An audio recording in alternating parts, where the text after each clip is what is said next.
Hi friends, welcome to my channel. இன்னைக்கு ரோட்டுக்கடை தக்காளி சட்னி எப்படி பண்ணுறதுன்னு பார்க்கலாமா? ஸோ ஒரு பவுலில் சுடுதண்ணி விட்டு 2 வரமிளகா போட்டிருக்கேன். காரத்துக்கு ஏற்ற மாதிரி நீங்கள் போட்டுக்கோங்க.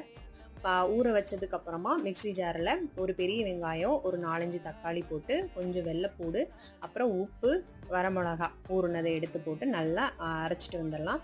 ஸோ அரைச்சதுக்கப்புறம் கடாயில் எண்ணெய் விட்டு கடுகு, உளுந்து, சீரகம், கருவேப்பிலை போட்டு பொரிஞ்சதும் அரைச்சி வச்ச தக்காளி பேஸ்ட்டை அதில் ஊற்றி நல்லா கிளறின பிறகு தண்ணி ஊற்றிக்கலாம். தேரமாகவே தண்ணி ஊற்றணும் அப்படின்னா ரொம்ப டேஸ்டாகவும் இருக்கும்.